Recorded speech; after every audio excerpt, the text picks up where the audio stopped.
Bien-aimés dans le Seigneur, je vous salue au nom de Jésus-Christ de Nazareth. Mon nom c'est Paul Ariel Malimtoto.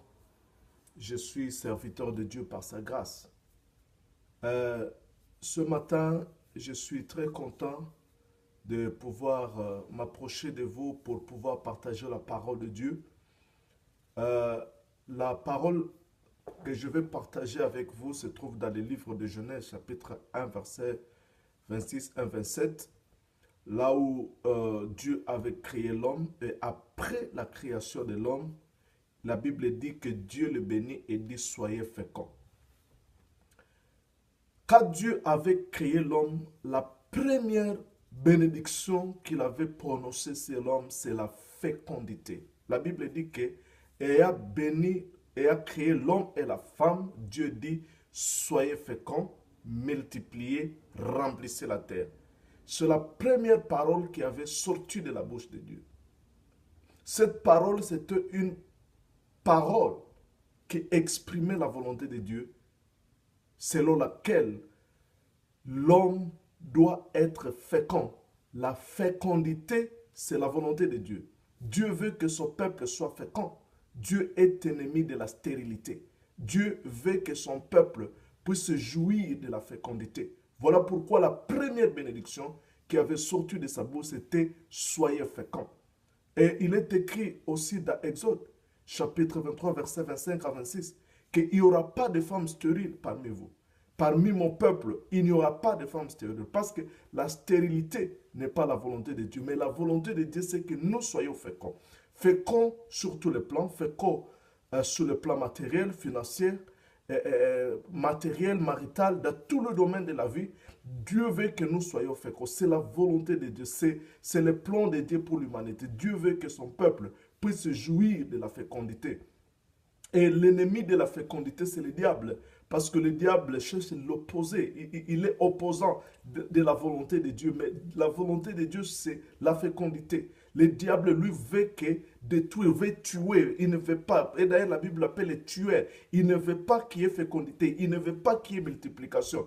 Voilà pourquoi même au temps de la tour de Babel, il a voulu empêcher que les femmes puissent continuer à se multiplier. Ils ont dit, avec numéro, ils ont dit, faisons-nous un tour, la tour de Babel, une tour, et que nous ne puissions pas remplir la terre. C'était ça le plan du diable, mais ça avait échoué parce que la volonté de Dieu, c'est que les gens se multiplient, c'est qu'il y ait la multiplication, qu'il y ait la fécondité. Et même au temps de Pharaon, Pharaon voulait empêcher que les hommes puissent, il voulait que l'on tue les enfants mâles, parce que c'est les enfants mâles qui produisent. Parce qu'ils sont eux qui ont la semence pour la production, pour la fécondité. Il a voulu tuer les enfants mâles, parce que la volonté et le plan du diable tout le jour, c'est que qu'il y ait la stérilité, qu'il n'y ait pas la fécondité, qu'il n'y ait pas que les gens ne puissent pas jouer de la fécondité. Mais le plan de Dieu, la volonté de Dieu, c'est que nous puissions être féconds. Voilà pourquoi la Bible dit, quand Dieu créa l'homme, il dit, soyez féconds. En anglais, be fruitful. C'était ça la volonté de Dieu. Il veut que nous soyons féconds. La fécondité, c'est la volonté de Dieu. Voilà pourquoi, bien-aimé dans le Seigneur, où que tu sois, n'accepte pas d'être dans la médiocrité, n'accepte pas la stérilité, n'accepte pas la sécheresse dans ta vie, car ce n'est pas la volonté de Dieu. La volonté de Dieu, c'est que tu puisses être fécond dans tout ce que tu fais, que tu sois dans le business. Dieu veut que ce business soit fécond et que ça se multiplie. Si tu es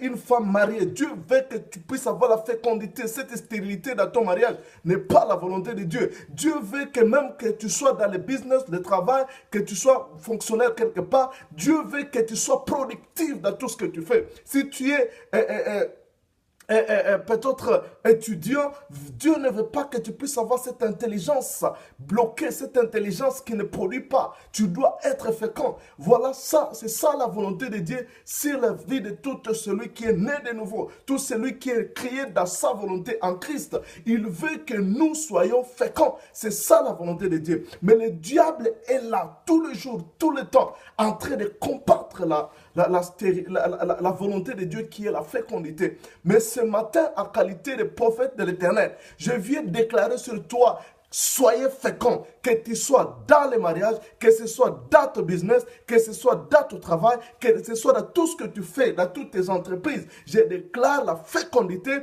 in the mighty name of Jesus Christ. I declare fruitfulness in your life in the mighty name of Jesus Christ. Sois fécond dans tout ce que tu fais. Mais une question je me pose. Mais comment le Dieu qui dit qu'il n'y aura pas de femmes stériles parmi vous, le Dieu qui avait dit soyez féconds, mais toutes les femmes des patriarches de la Bible étaient tous des stériles. 1. Abraham, stérile. 2. Abraham, femme d'Abraham, Sarah, stérile. Femme d'Isaac, stérile. Femme de Jacob, stérile. Or, le Dieu que nous prions, c'est le Dieu d'Abraham, d'Isaac et de Jacob. Mais les femmes de tous ces patriarches étaient des stériles. Mais laisse-moi te dire, ils étaient stériles, mais ils ne sont pas morts stériles. À fin de compte, leur stérilité a été brisée. Dans notre prochaine vidéo, nous vous parlerons comment briser la stérilité. Mais je peux parler sur le plan anticipatif. Laisse-moi te dire que la stérilité de Sarah a été brisée par la parole. Car Dieu, après avoir mangé chez Abraham, il a dit, où est Sarah ta femme? Et il a dit, l'année prochaine. Et au chapitre 21, Genèse, la Bible dit, Dieu se souvint de Sarah. Elle devait enceinte et elle enfanta. Donc, Dieu s'était souvenu de sa parole, la parole déclarée. Bien-aimé dans le Seigneur, pour briser ta stérilité, c'est le premier moyen pour briser la stérilité dans toute ta vie. Tu as besoin de la parole. C'est la parole qui est capable de briser la stérilité dans ta vie. Cette parole, c'est la parole de Dieu. Si tu t'attaches à la parole de Dieu, si tu déclares la parole de Dieu, si tu prononces la parole de Dieu, si tu as le langage de la parole de Dieu, si tu refuses certaines choses dans ta vie, par rapport à la parole de Dieu, bien-aimé, la stérilité n'aura pas le pouvoir sur ta vie. Deuxièmement, la Bible dit Isaac pria pour Sarah, pour Rebecca, et Rebecca devait enceinte. Bien-aimé dans le Seigneur, la deuxième voie pour briser la stérilité dans ta vie, c'est par le moyen de la prière. C'est par le moyen de la prière. La prière brise la stérilité. Ça, c'est la deuxième stratégie qui s'est vue dans la vie d'Isaac. Si nous regardons par rapport à Jacob, sa femme Rachel, la Bible dit, au chapitre 30, verset 1 de Genèse, la Bible dit que Rachel dira à son mari, donne-moi un enfant ou je meurs. La Bible dit, Jacob dira à sa femme, suis-je Dieu pour te donner un enfant? Et la Bible dit qu'il dit, seul Dieu peut le faire pour toi. Et la Bible, cette femme a cru, cette femme a crié. Et au chapitre 24 de Genèse 30, au verset 24 de Genèse 30, la Bible dit que Dieu se souvient de Rachel.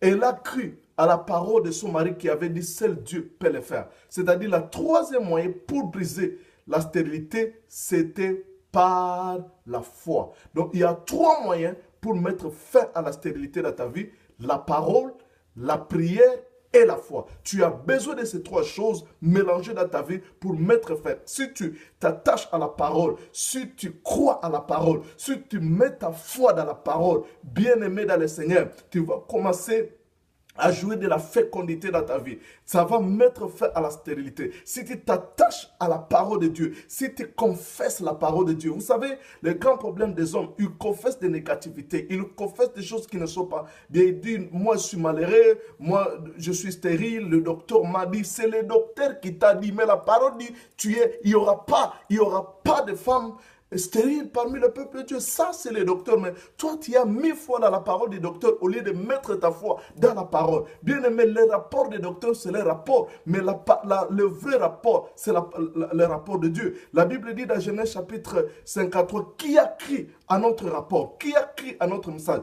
Who has believed our report? Qui a crié à notre rapport? Le vrai rapport, c'est ce que la parole déclare. Ce n'est pas ce que le docteur dit. Il te dit que tu as des casses, tu as des cancers. Il te dit que tu as ceci et cela. C'est le docteur qui l'a dit. Mais toi, tu n'es pas ce que le docteur dit. Tu es ce que ton créateur dit que tu es. Tu es enfant de Dieu. Tu dois croire à la parole pour mettre fin à ta stérilité. Il te faut une dose de foi à la parole de Dieu pour commencer à jouir la multiplication, la fécondité, le succès dans ta vie. Bien-aimé dans le Seigneur, la deuxième des choses, après avoir cru à la parole de Dieu, tu dois t'élever dans la prière. Tu dois t'élever et commencer à prendre possession de ce qui est à toi. Commencer à prendre possession de la fécondité, de la multiplication, de la domination que Dieu t'a donnée dans sa parole. Et après la prière, il faut croire. Il te faut la foi. You have to believe. You have to have faith. You have to believe what you pray. La Bible dit, à prière, croyez que vous avez reçu et vous le verrez s'accomplir. Vous devez croire à votre prière. Que Dieu vous bénisse. Laisse-moi prier pour vous. Seigneur, je ne sais pas à qui ce message est adressé. J'ai beaucoup de téléspectateurs partout dans le monde. Père, je prie que ta grâce visite tout échancré, quel que soit son problème. Tu peux mettre ta main sur le téléphone et je prie pour ta guérison. Seigneur, si c'est une femme stérile, laisse qu'elle soit guérie au nom de Jésus-Christ. S'il a des problèmes de stérilité, de sécheresse, dans son business, dans tout ce qu'il fait dans ses entreprises, laisse que la fécondité soit son partage au nom de Jésus-Christ. Restez bénis, bien-aimés dans le Seigneur. Que Dieu vous bénisse. C'est votre bien-aimé, frère Paul Ariel, prophète de l'Éternel, au nom de Jésus. Amen.